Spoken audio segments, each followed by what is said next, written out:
Welcome to Success Is Podcast. I'm your host, Phil Portman, serial entrepreneur, author, and podcast host. Whether success for you is more money, time with your family, a healthy, well-balanced life, or freedom, I'm interviewing guests and getting you the advice to make it happen.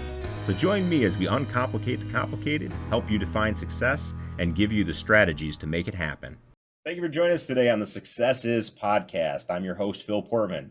Joining me today is Dr. Ron Stotts. Dr. Stotts is a transformational guide and life coach, author, and inspirational speaker. Thank you for joining us today, Ron. Well, thank you, Phil. I appreciate it. Good to be on the show.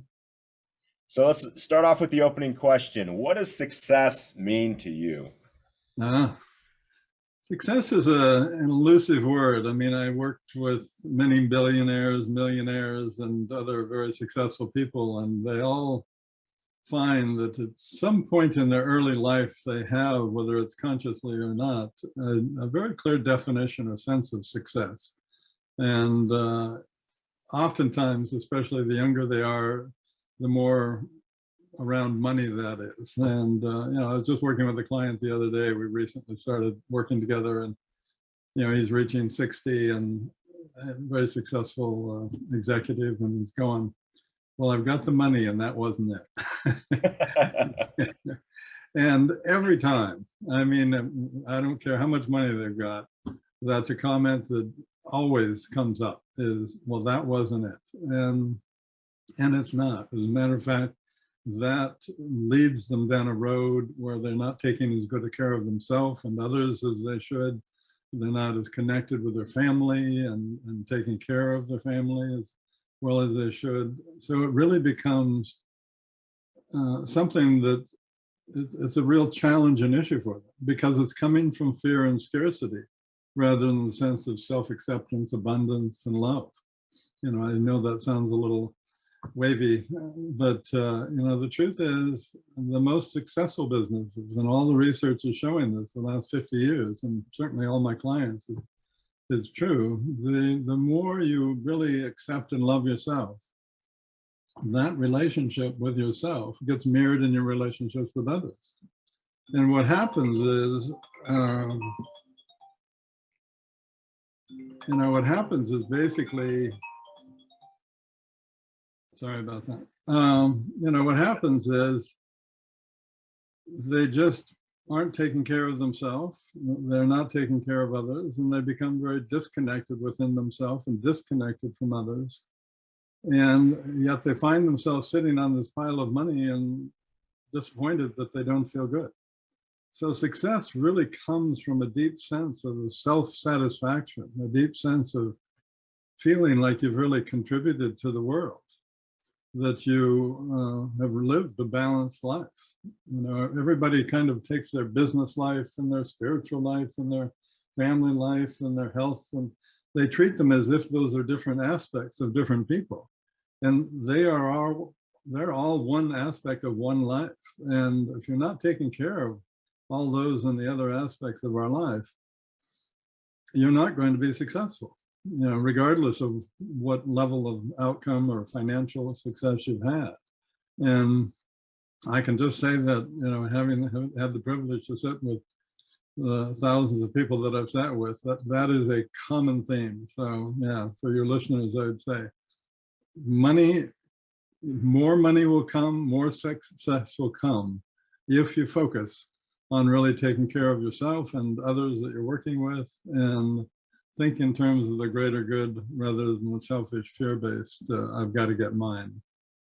Absolutely. And you shouldn't do anything by compromising your values or who you are or any of that.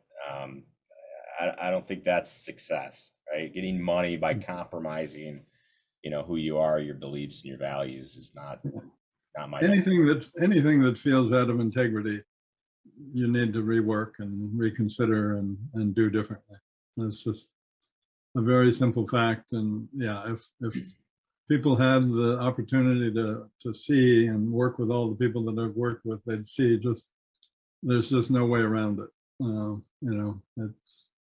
I see people get into their 50s and 60s and they haven't taken care of their bodies, and so they're running into all sorts of health disorders and They're disconnected from their wives and their children to various degrees. And of course, now the children are out and about, and so they've lost that opportunity, or at least they think they have, of reconnecting with them. But yeah, when you feel like I just was reading about a bunch of executive women in Microsoft that are in their mid-30s and all quite wealthy and doing quite well, but they've donated their life to sitting in front of that computer and making money.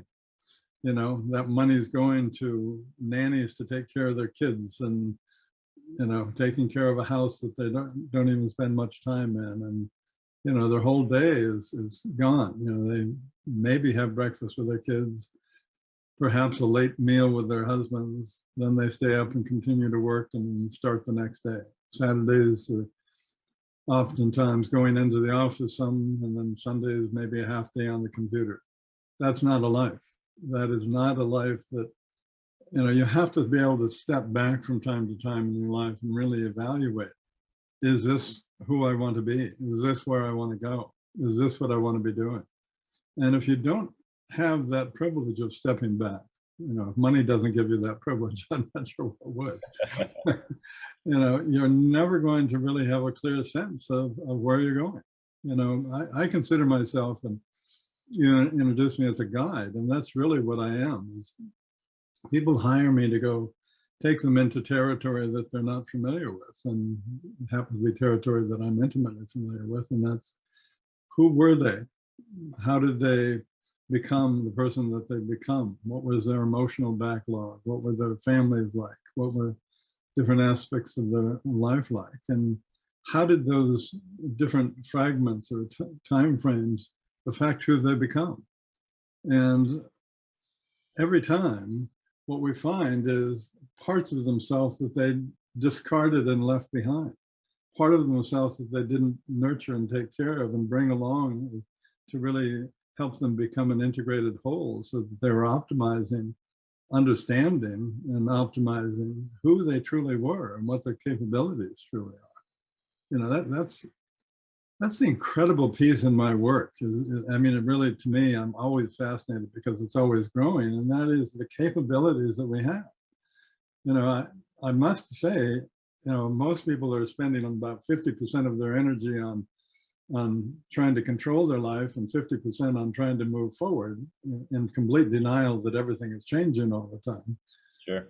But the cost of that kind of inner turmoil, that inner struggle, that inner tug of war, just not only depletes their own life, but it depletes the company. I have a little saying that I've recently come up with, and that's, personal development runs into organizational development, which runs into creating a world that's more conscious and caring. And that's, if you want your kids to be safe, having more money isn't the answer. Creating a safer, more supportive kind of world is. So yeah, it's a funny race that we've got going on out there. It's all based on fear. It's all based on scarcity. And until we really come back into a place of self-acceptance and love, we're caught in that hamster wheel. We're caught in that race of more, more, more. I've got to have more, be more, do more.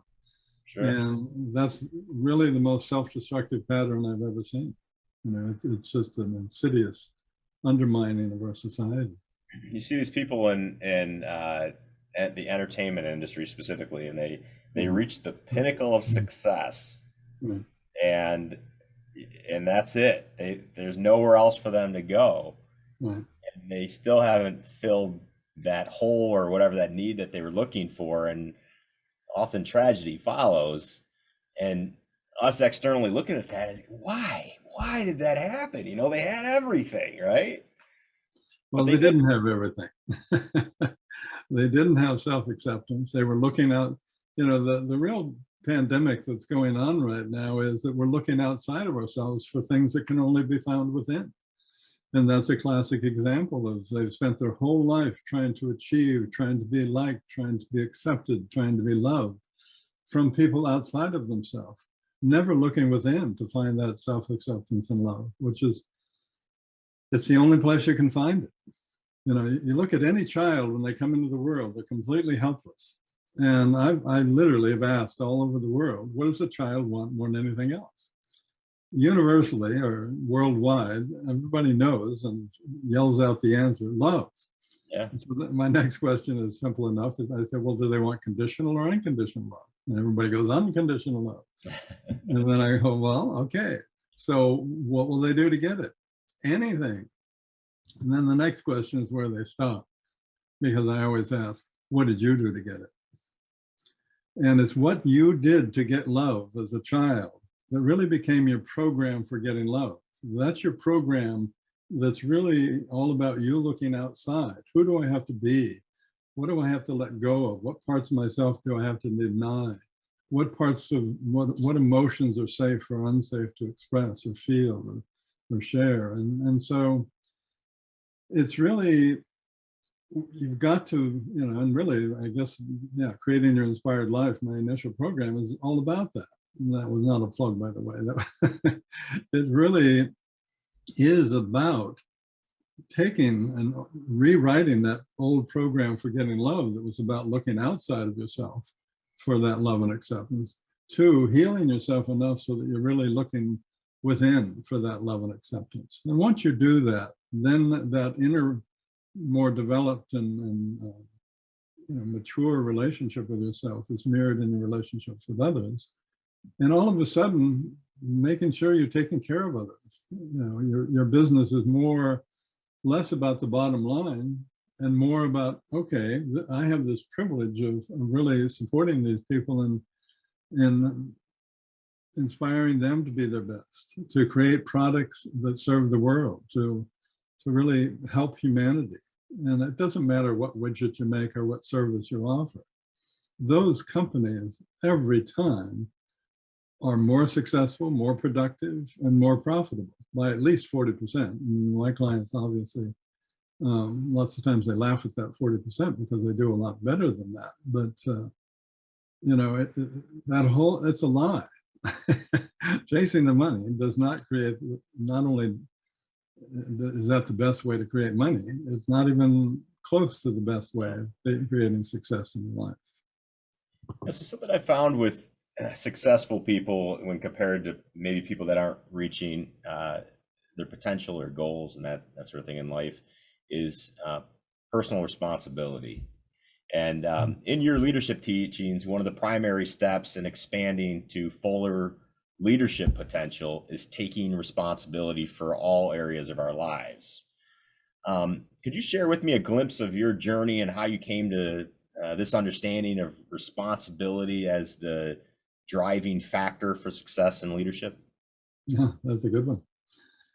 You know, I clumsily waded through life, spent about 13 years looking out windows of classrooms and wanting to be outside playing. And, you know, I entered college and I was a US rowing champion. And so I was just sort of tumbling along and playing.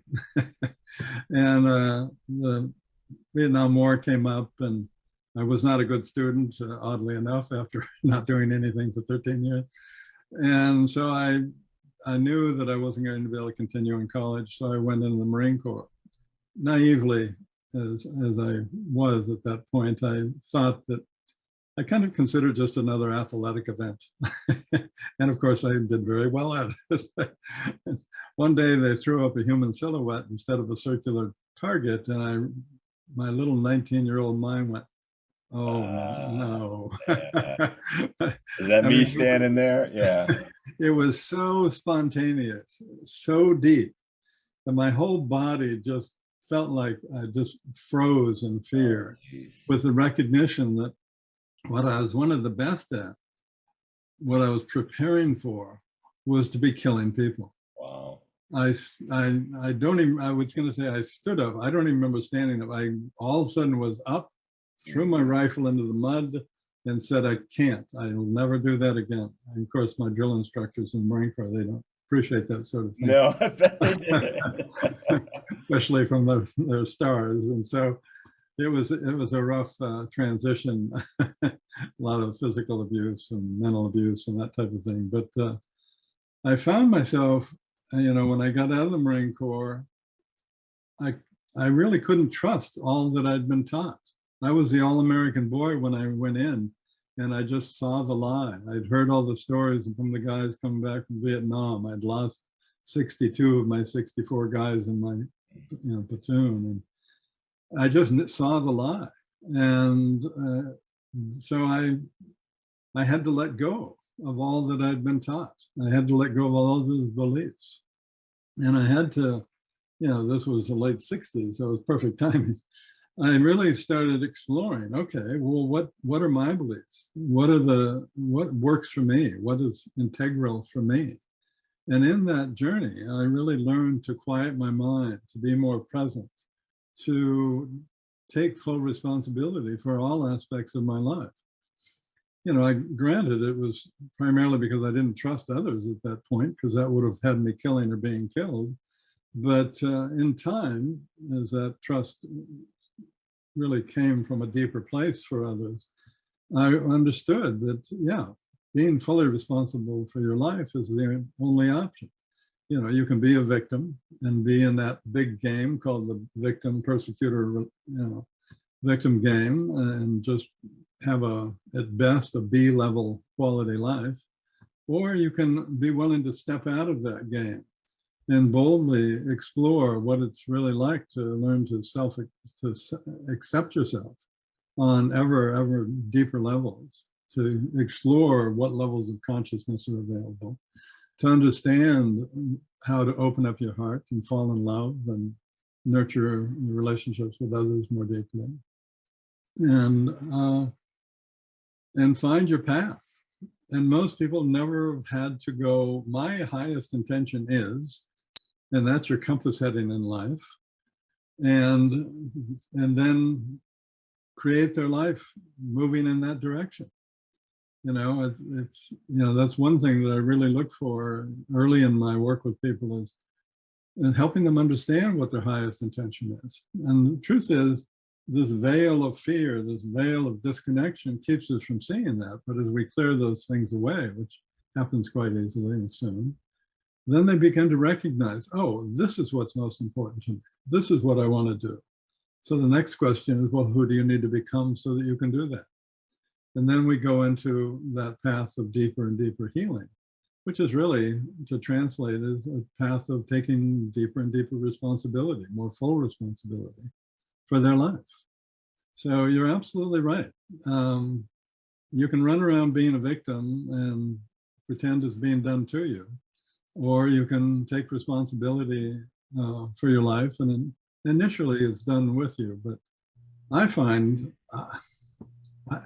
this is going to sound really weird maybe, but I find that everything that happens into my life, everything that comes into my life, is a perfectly designed gift. If I'm in the right consciousness and the right perspective, everything that's coming into my life is perfectly designed to support me in opening up my heart and growing and loving more fully.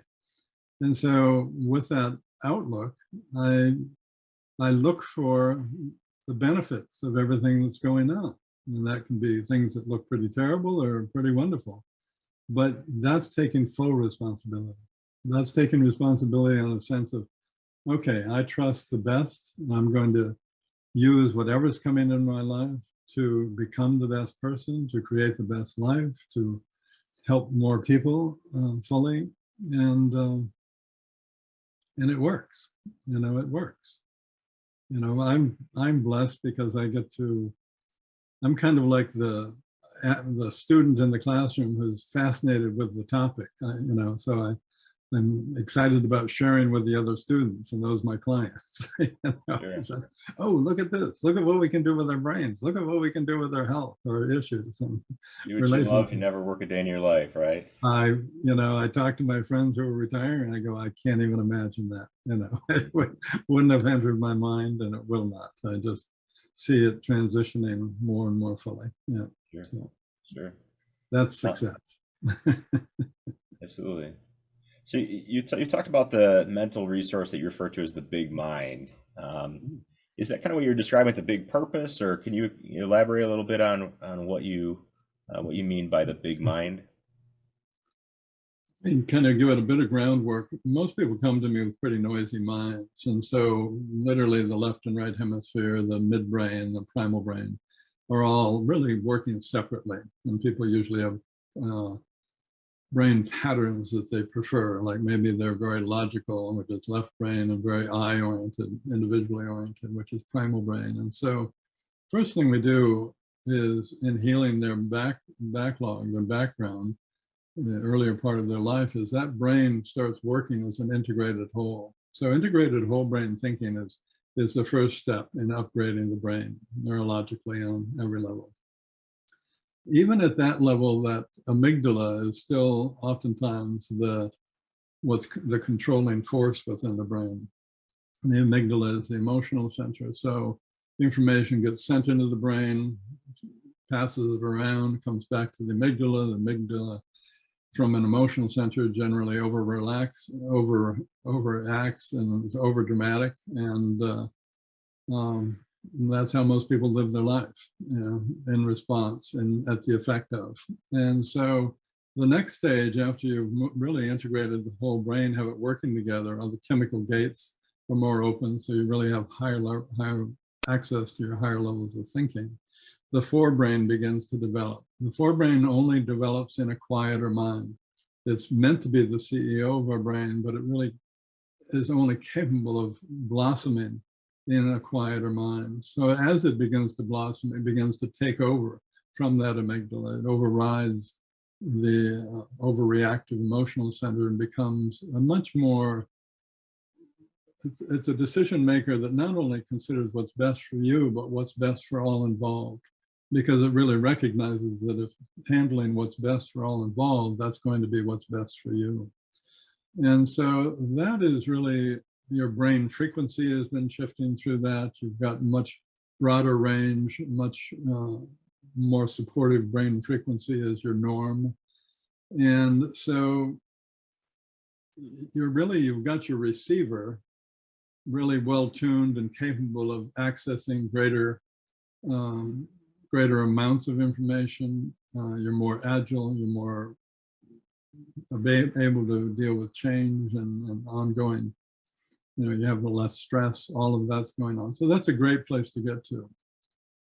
But as the brain frequencies continue to develop, it creates a bridge, and this is science, not metaphysical stuff, alpha bridge that really allows all the frequencies to be used simultaneously, which gives you access to well beyond any sense that most people would consider normal.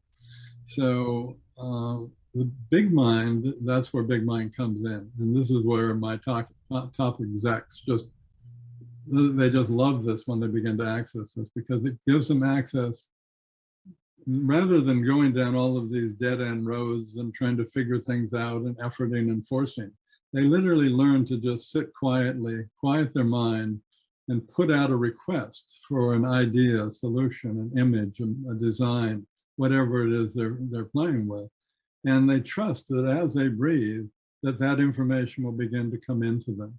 Example for me is I have a hobby of designing Japanese gardens, and one of my clients, he, just was so excited about that concept, and he had to have one for his wife. Her birthday was coming up, and I here I am with my business. I'm busy. I don't have time to.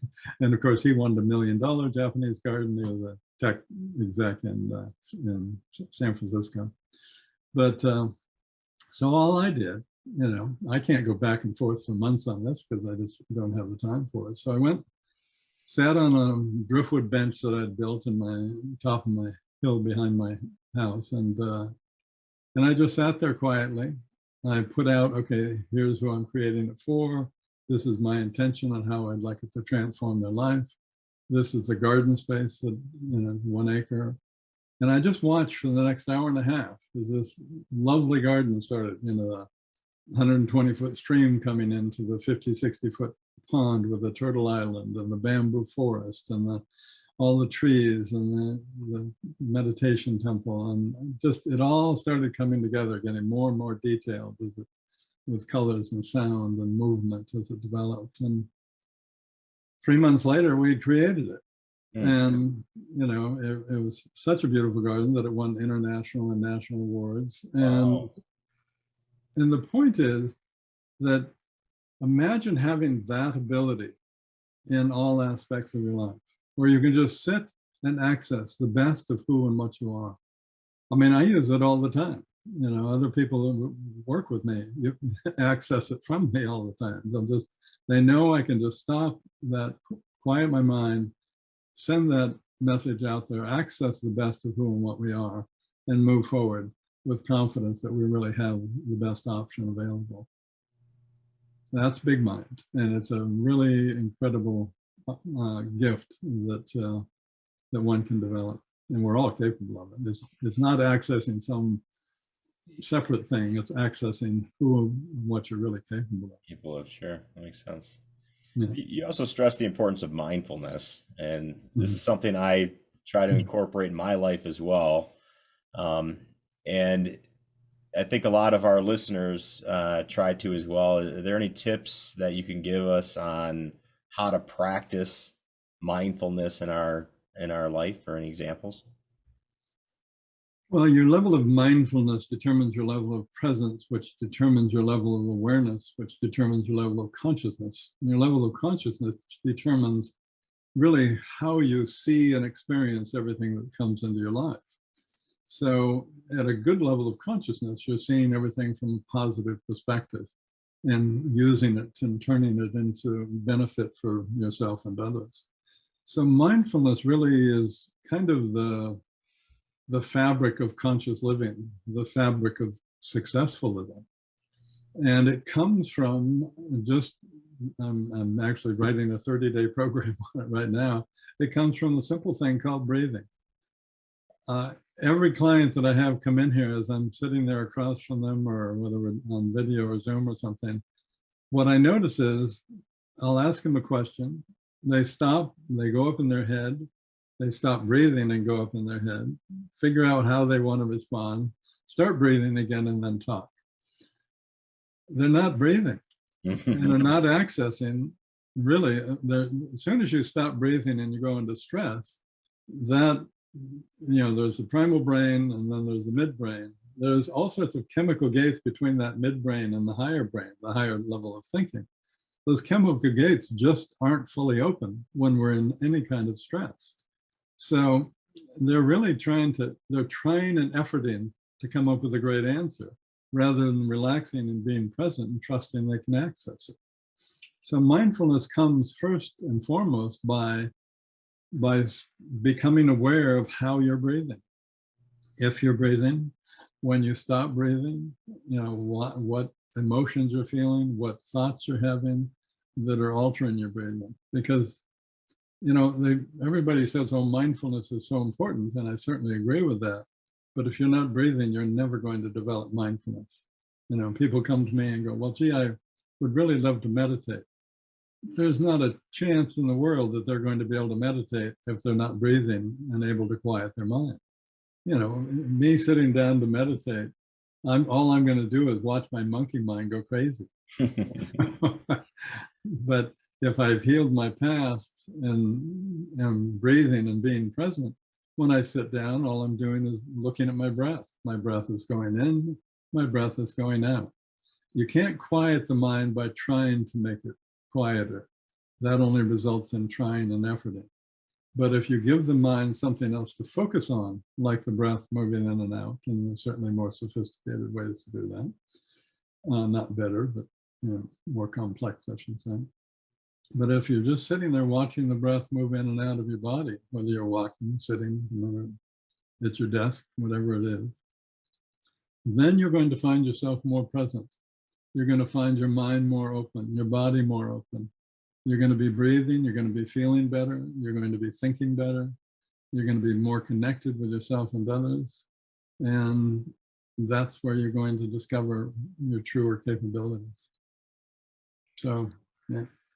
So let's shift gears a little bit and let's talk about your program.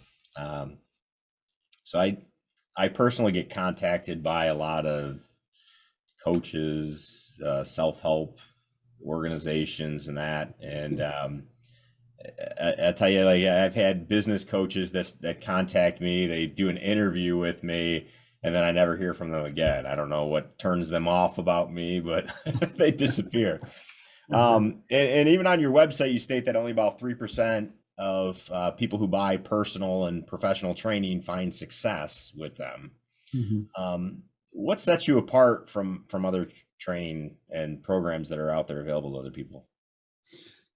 Well, that 3% are much more self-motivated and hungry for what they're doing. The 97% that don't succeed, I really would have to, yes, they have to take some responsibility, but I really put more responsibility on the programs themselves. I've gone through periods where I'm kind of the therapist or the coach's coach or whatever, and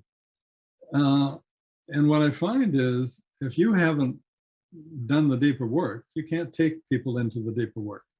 If you haven't gone within yourself to the depths and far beyond the depths that you're taking other people, you're going to be uncomfortable with that. So you're going to talk about it. Talk therapy, I think, is one of the, great way to make friends and have them pay for your time, but not a viable way to really create transformational therapy. It's like the doctor who's smoking, right? Trying to give you health Yeah, right. advice. Exactly. You know, you I've spent my entire life, because I started out in that really dark, deep place getting out of the Marine Corps, looking for what would allow me to develop and grow. And it's, back in the 70s, I was co-director of Brain Integration Center. And because we were really on the leading edge of what was going on, everybody in personal growth, personal development, psychologists, whatever field they were in, were coming to us because they wanted to see how we were integrating the latest technology into our work. Hmm. Here I was just a kid, I'd been teaching college, but I was still like 27 probably or something like that. For me, that's a kid. It's, I I found myself in a really interesting position of here, all of the greats, all the really great thinking, leading edge thinkers of the time were coming to us, and they would offer me, I would take all of their teacher training. So I was just inundated by information and the latest in technologies and what was going on.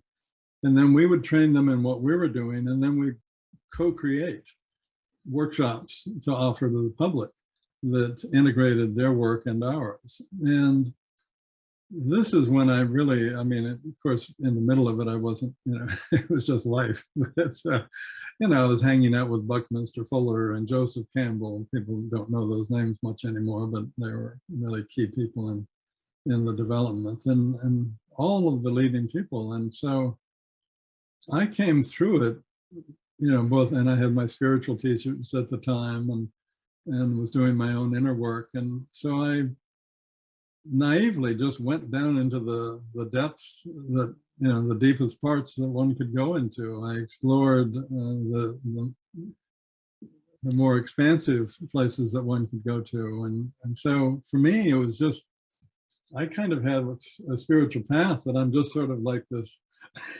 I don't care where I am in existence. It's all good. And so it's really a matter of really the broader you've created your existence, your being, your comfort zone, the more you can handle whatever comes up within others. Somebody's raging angry, I'm fine with that. I can sit right there with them and take them right into what that's all about and help them heal that. If they're traumatized, if they're, I've worked with people who, there was a little incident in Guyana where quite a few people were, committed suicide, and worked with that family. And so I'm just a lot of really horrendous experiences sitting across from me. They're all comfortable for me to hang out with. And in that comfort, it allows them to see within themselves, to move deeper within themselves and to heal that from a place of, it's kind of like they see that there's a safe place to get to. Mm-hmm. They're not waiting for me to overreact or judge or do anything like that. And I think that's my programs are just designed out of that, because I know intimately where people go and how they react to different things. And so, my success rate is, it's 100%. I mean, really, I wouldn't even know what to, I would feel out of integrity if it was anything less than that. And that's just my initial 2-month program. The 9-month program, they're just rocking the world. I mean, they really are. But the 2-month program, where they're really, I call it more, I don't call it that because of bad marketing, but it's really just creating a foundation for them to build their platform and their life on. I see, I've had that privilege both with spiritual teachers, with business leaders, with politicians, and I see how they build their life, but it crumbles because they have no foundation. They've built this platform on sand. And of course, the higher it gets, the sooner it'll collapse. Yeah. And then I've seen spiritual teachers commit suicide, be out of integrity, politicians and business people. We've all watched that in the news. Sure. And it's all because they didn't build that platform of self-acceptance and love. They didn't heal their past to a level that really was a solid foundation for them to build their life on. So that's probably the understanding, and where the success comes from, is clear up the past, create that foundation, and then consciously build the platform and enjoy the success that comes from that. And they do. I mean, I had a client a couple of years ago who ended up, I think within a year, more than doubled his 9-figure businesses, his 5 9-figure businesses. All because he saw everything from a different place. He restructured them. He came from a whole different level of quality of leadership, whole different relationship within the organizations. And, and he thought he was going to lose everything when he came to me at the beginning of COVID. And all of a sudden, within months, he's, having these really dramatic and amazing results, all because of a mindset within that top guy. And that's why I do the work that I do, is because if I can create enough high-level leaders who are coming from a conscious, caring place, then they're going to affect thousands and millions of people. And that's the only way we're really going to change the consciousness of the world, which is kind of my little, side job. Sure, absolutely. Well, that's fantastic. Well, thank you for that. So how do people get a hold of you? Best way is just to go to ronstotts.com, RONSTOTTS.com. On the homepage, there's really a bar that says 9 insightful questions. I'd really recommend they start there, because it'll give them insights into what their greatest desire is, what their greatest challenge is, giving them a really clear picture of where they are in their life and what they can do about that. So, that's just something I give out for free, just to get people started on that inner journey. And then they can, of course, look up my other programs and other ways that I'm able to serve them. So, yeah. Great. Well, thank you so much, Dr. Ron Stotts. Appreciate you joining us today. Thank you. Appreciate it. Thank you, Phil. Bye-bye.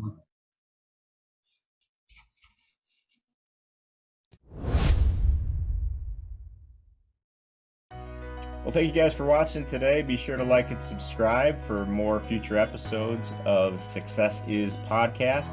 If you have any suggestions, please comment below. Look forward to seeing you next time.